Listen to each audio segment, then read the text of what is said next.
Good afternoon, Tanzania. You're watching Fabidigo TV Sports News, or your trusted source for accurate, balanced, and breaking news. Fabidigo TV. Subscribe, like, share, comment, Fabidigo TV. Karibuni sana wadau wetu wa Fabidigo TV na BM Zakaria Online TV na Arafati TV katika masuala yetu ya tutorial zile tunazosoma kuhusiana na ICT. Leo ni siku ambayo tunataka kuja kukufundisha kitu fulani muhimu sana katika maisha yetu ya kijamii ambayo ni masuala ya cyber security. Na masuala cyber security ina maana yake, inatakiwa nikufundisha jinsi gani ya kuwa na cyber security katika mfumo wa vifaa vyako vya ICT. Hapa naongelea simu, naongelea kompyuta, naongelea na vitu vingine. Lakini ni muhimu sana kusikiliza video kuanzia mwanzo hadi mwisho. Wengi wenu mnaogopa kumaliza bando, kwamba eti namaliza bando ya 500 wakati hapo unasoma bure kwa 500, wakati ungeenda darasani cyber security ungesoma kwa 400. Umenielewa? Sikiliza mpaka mwisho. Mwanzoni nafundisha theory, mwishoni namaliza na practice. Lazima usome kama professional, nikufundishe cyber security ni nini ili asikudanganye mtu, lakini pia mwishoni nitamalizia na mifano ile ya vitu nilivyokuwa naviongelea kupitia hii laptop au kompyuta nilionayo hapa. Nataka nikupe maana ya cyber security, lakini kabla ya yote usisahau kusubscribe, kulike, kucomment na kushare habari hii ili iweze kufikia mtu mwingine katika channel hizo unazoangalia. Jina langu mimi ICT naitwa Fabidigo ICT man. Nipo hapa kwa ajili ya kukuelimisha wewe ndugu yangu uliopo popote ulipo. Asante sana. Maana ya cyber security, yani wanasema kwa Kiingereza what is cyber security? Maana ya cyber security nitatumia English, Kiswahili kwa sababu ni Mtanzania, wengi wao wanaonifuatilia ni Watanzania. Okay, wanasema maana ya cyber security. Wanasema kwa lugha rahisi, cyber security, usalama wa mitandaoni. Maana ya cyber security, maana yake ni usalama wa mitandaoni au mtandaoni. Usalama mtandaoni ni kitendo cha kulinda mfumo au mifumo ya kompyuta, server, simu, data na mitandao dhidi ya mashambulizi ya kidijitali, digital attack. Yani usalama wa mitandao, yani cyber security, yani ni kitendo cha kulinda mfumo wa kompyuta, server, simu, data na mitandao dhidi ya mashambulizi ya kidijitali, yani kitendo cha kulinda mifumo ya kompyuta, simu, server na mitandao dhidi ya ushambulizi wa kidijitali, yani wale hackers, tunaweza kusema hackers.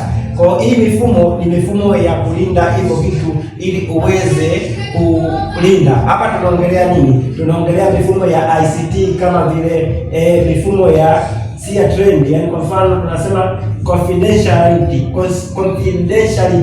siri kwa Kiswahili chake siri, yani confidentiality siri, lakini kuna integrity, yani uaminifu sahihi, na availability, upatikanaji.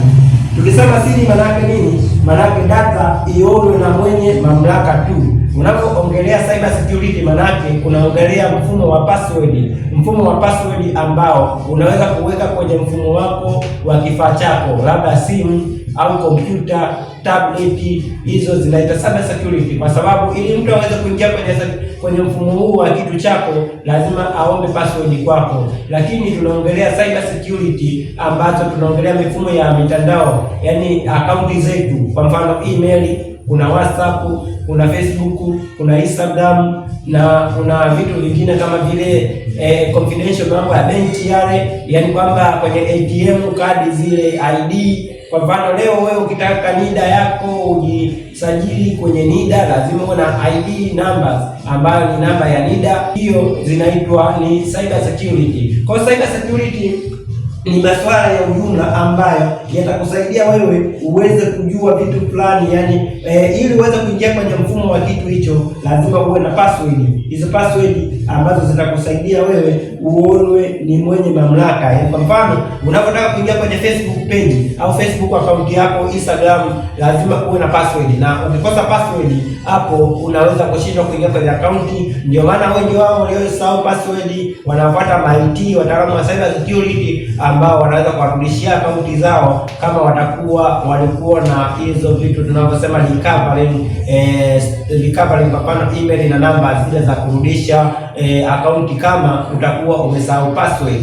Hiyo ni mambo ya siri. Mambo mengine ni chetu cha cyber security pale tunaposema integrity maana yake kwamba uaminifu au usahihi, data isibadilishwe njiani. Yaani kuna swala fulani kwenye network, sisi ICT tunasema network, kuna vitu vina network, maana yake ni kwamba ni jinsi gani data zinapokuwa zinasafiri, data communication, ambapo zinakuwa zina transfer from one point to another. Network is a connection of two or more devices which can share information. It means that if you talk about data, unaongelea kwenye cyber security, yani ulinzi, jinsi gani zile data zitakuwa zina flow bila kuharibika njiani. Kwa maana ya usahihi au integrity, maana yake kwamba ni usahihi wa usafirishaji data ndani ya network, ndani ya internet, katika vifaa vyako vya mawasiliano kama vile simu, kompyuta na vifaa vingine ambavyo vinawezekana kuwa natumia cyber security. Cyber security pia kuna swala lingine linaloitwa availability. Availability maana yake ni upatikanaji ni kwamba mfumo uwe wazi wakati mtumiaji anapohitaji. Yaani kwamba maana ya password kwamba utakapokuwa na log in ndani ya system yako, ina maana ukilog in, ina maana kwamba ile cyber security itakuruhusu kwamba umeingia ndani ya mfumo huo wa website yako au account yako ya Facebook na account zingine, inakuruhusu availability, yani kwamba inakuruhusu upatikanaji wa communication, yani kuwasiliana kwa usalama zaidi bila kuwa hackers hawezi kuingilia pia. Kwa mfano, hata ukiwa on kwenye kifaa chako, yule hackers kupitia mtandao kwamba anaweza kudukua akaunti yako hawezi, maana ile cyber security ambayo ni password itakuwa bado inakusaidia. Hapo unahisi tumeelewana? Tunaenda kwenye kitu fulani ambacho inaitwa umuhimu wa cyber security. Umuhimu wa cyber security katika masuala ya kimtandao. Umuhimu wa cyber security inakusaidia wewe kulinda taarifa binafsi. Yaani kwa Kiingereza tunasema protecting personal data. It means that kama tumekwambia cyber security ni kitendo cha kuweka password au zile password ambazo nimetaja, kwa mfano kwamba password za simu, kompyuta, system zako, software zako ambazo nimeongelea hapo, kwamba software ambazo labda unatumia mitandao yako ya kijamii, Facebook, Instagram, TikTok, WhatsApp, password zile ulizoziweka ndio zinaitwa password. Kwa hiyo inaona faida yake kubwa ni kulinda taarifa binafsi, ambapo Kiingereza tunasema protection personal data, ambazo inalinda siri za watu kama namba za siri, password, picha na message zisivuje. Message zisivuje kwa vipi? Kwa mfano, wewe inatakiwa ukiwa unatumia Facebook yako account leo, unatakiwa ujue password yako ya email, ya password ya account yako ya Facebook na Instagram, na password yako ya email ya kawaida Google Gmail au Yahoo email, ambayo itakusaidia wewe kuwa na security katika usalama wako wa account zako. Kesho na kesho kutwa simu yako ikipotea, unaweza kurudisha account yako kwa kukumbuka security na email yako. Watu wengi wanafeli hapa, wengi wanakuwa na akaunti nyingi kwenye mitandao kwa sababu cyber security hawajui kuitumia vizuri, wanakuwa wanasahau password. Simu zinapotea, laptop zinapotea, tablet zinapotea, kompyuta zinaharibika. Unaweza kuwa ulikuwa unatumia kompyuta baadaye kompyuta ile imelog in au imecorrupt window, inaweza ikakudai password ili uingie kwa mara nyingine. Kwa lazima uwe na password. Hiyo tunasema kulinda taarifa binafsi. Ndio maana ya cyber security hapa, faida zake au muhimu wake. Lakini faida ya pili inasema kuzuia hasara ya kifedha, preventing financial loss, kuzuia hasara za kifedha. Hapa tunaongelea mifumo, inalinda mifumo ya benki, mitandao ya simu kama vile M-Pesa, Tigo Pesa na kadi za benki ambazo ni Visa Mastercard dhidi ya wezi wa mtandaoni. Kwa yani kuzuia hasara ya kifedha. Leo mtu yeyote anayetumia akaunti ya benki hapo alipo anakuwa ana password kwenye kadi yake ya MB, yani ya hii kadi yake ya ATM benki. Lakini pia unaweza kuwa na password ya Tigo Pesa, M-Pesa au Yas. Tunaweza kusema unakuwa na password ya Airtel Money, Airtel Money. Hizo ndio tunasema cyber security. Kwa hiyo basi itakusaidia kulinda watu wasidukue na wezi wala mtandaoni wanaitwa hackers. Hackers ni watu wadukuzi ambao wanaweza kukudukulia vitu vyako kwa kutumia password nyingine, tunasema ufunguo malaya, ambapo wanaweza kukuibia. Lakini ukiwa na cyber security ambayo ni strong password, itakufanya wewe uwe vizuri katika mtandao hizo. Lakini njia nyingine au tunasema umuhimu mwingine wa cyber security kwamba kuzuia ransomware ambayo ni uharibifu, yaani tunasema na uharibifu. Ransomware ambayo ni uharibifu. Stopping malware. Stopping malware anasema inazuia virus. Malware ni virus, aina ya virus ambayo inapatikana kwenye kompyuta au kwenye mitandao ya simu ambayo inaweza kuingia kwa kupitia mitandao. Anasema hii sasa password yani au cyber security inazuia virus hatari vinavyoweza kufunga kompyuta au mfumo mzima wa ofisini na kudai faini au nini na nini. Lakini hapa nataka nikufafanue kidogo kwamba kuzuia kwa vitu kama hivi malware. Unajua sisi IT tunaposoma darasani kwamba security kuna aina mbili ya security. Kuna BIOS security and tunasema antivirus and password. Yaani password na antivirus kwenye mfumo wetu wa ICT ni security. Kwa hapa anapoongelea kuzuia au malware ni virus. Kwa sometimes unatakiwa security kompyuta yako inakuwa na antivirus. Antivirus inaweza kukuzuia wewe au malware wasiingie, lakini hiyo inajiingiza kwenye cyber security. Kwa mfano pale tunapoweza kusema mfumo unakuwa hauvamiwi, lakini password ndio hizo tulizozitaja mwanzoni kwamba uweze kuingia kwenye mtandao wa mtu bila mwenyewe kuwepo kama yeye mwenyewe hayupo. Kwa hiyo basi kuzuia virus ni njia mojawapo ya cyber security au umuhimu wa cyber security. Tunaendelea na somo letu kama vile ambavyo nataka kuongea zaidi kwamba usalama wa taifa pia wanatumia cyber security. Usalama wa taifa pia wanatumia cyber security kwa sababu ya kuangalia mifumo ya umeme, rada za ndege na siri za jeshi zisishambuliwe na nchi nyingine au magaidi. Kama tumesema cyber security ni tunavyoendelea, na mimi pia namshukuru Mwenyezi Mungu kuendelea na hii sekta ya aina ya mashambulizi ya kawaida. Yaani unajua cyber security na mashambulizi, hao washambuliaji hao ndio wao tunaita hackers, yani wezi, wadukuzi wa mtandaoni. Hao wanatumia sifa gani? Wanatumia njia gani ili waweze kushambulia akaunti zako? Yes.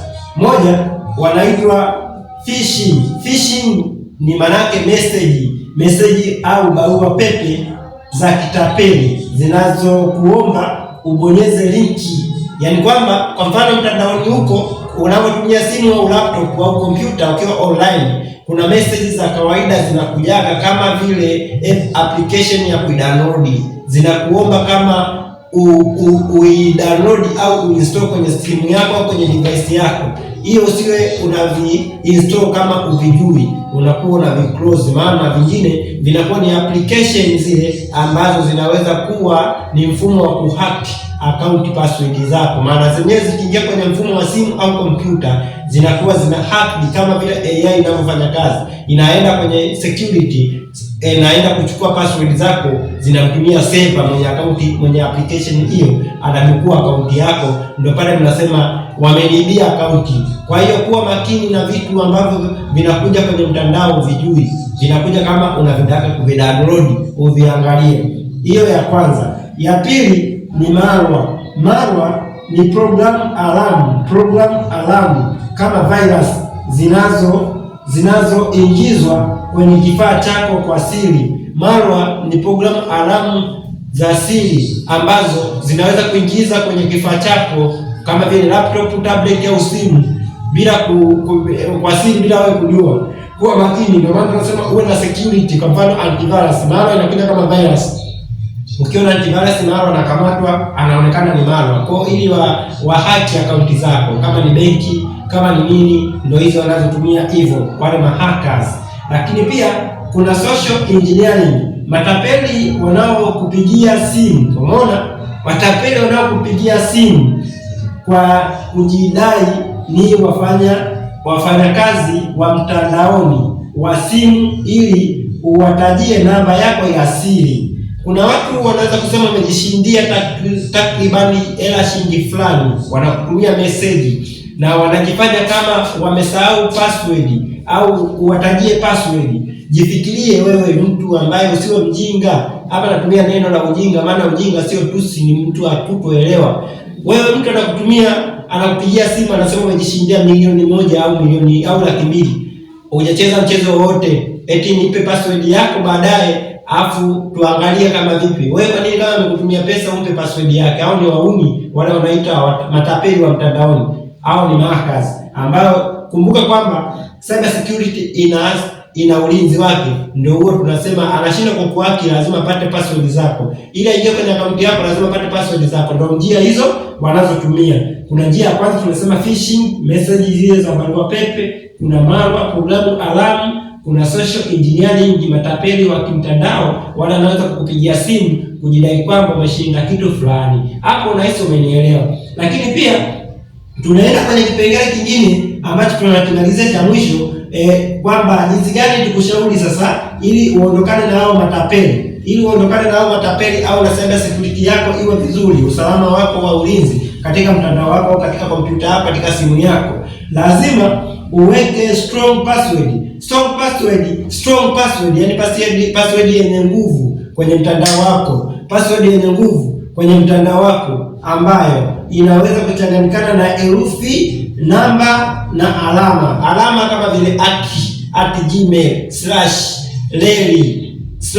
/leli na kuendelea. Hizo zinaitwa password, strong password. Ndio maana mitandao mingi ukiwa unatengeneza email au akaunti wanasema weka strong password. Strong password ni kuchanganya vitu, namba, alama na herufi. Hizo ndio zinaitwa strong password. Utawaweza wale wanaoweza kuhaki, wanashindwa kuhaki. Kingine wanasema washa two factor also connection. Yaani kwamba two factor ni vile vitu ambavyo kwenye Gmail, ndo hapa nataka nionyeshe kwenye Gmail nataka nionyeshe ambapo jinsi gani unaweza kutumia hizi recover email. Recover email ni kuwasha vitu fulani ambavyo utaona hapa mimi nitakapokuwa na kuonesha. Nitakuonesha hapa nikiingia kwenye browser yangu, nitaenda kwenye Gmail. Nitaandika Gmail hapa kwenye kompyuta yangu baada ya kutype, au kwenye laptop yangu naandika Gmail. Nikiandika Gmail ni ukiwa unatumia kompyuta hapo, ukiandika Gmail unapiga enter. Ukipiga enter kama ulilog in kwenye Gmail, utaenda sehemu ya Apple utaklik Apple, afu itakupeleka sehemu ya account. Utaenda kwenye account ikibonyeza utaenda ile Gmail itakuleta kwenye account kama hivi ilivyonileta mimi. Kuna sehemu utaenda kwenye security, sehemu ya security pale ndio kuna cyber security zetu ambazo tunaonekana kama ni hizi cyber security. Naenda kubonyeza, nikibonyeza cyber security hapa chini wanasema security sign, unaweza kuionyesha vizuri. Cyber security, kama hivyo cyber security inavyoonekana. Utaona wanakuorozeshia vitu hapa, kama kuna recent security active, kuna how to sign nini, kuna step verification. Hapa nilikuwa nasemea ile kitu, nilikuwa nasemea kwenye step verification hapa. Nikibonyeza kwenye step verification, nita click step verification, taona inafunguka, inakuja hapa kwamba niweke password zangu. Kwa hiyo nikiweka password hapa, ambapo hiyo password zangu zitanifanya nifanye step verification. Hii ni njia moja hapo ya kuverify ili tu uende kwenye step verification. Hizi ndizo njia zile za kufanya kile kitu nilichokuambia, hizi hapo zile. Hizo ndo step ambazo mahackers wanazitumia. Kwa mfano, akitaka kuhaki mtu email yako au akaunti yako, itamletea kwamba verification. Kwa atasema iandike namba yako ya simu yako.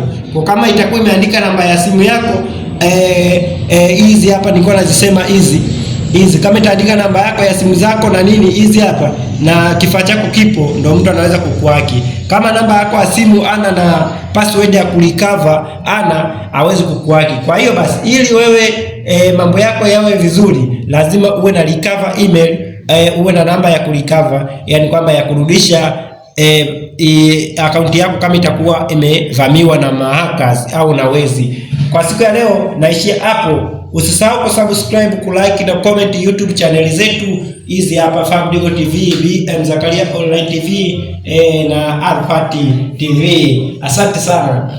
Asante sana. Good. Naitwa Fabidigo kama mlivyonizoea mimi siku zote za maisha ya haya hapa. Asante sana. Yes. Yeah. Your Fabidigo TV. Subscribe, like, share, comment, and Fabidigo TV. Good afternoon, Tanzania. You're watching Fabidigo TV Sports News, or your trusted source for accurate, balanced, and breaking news.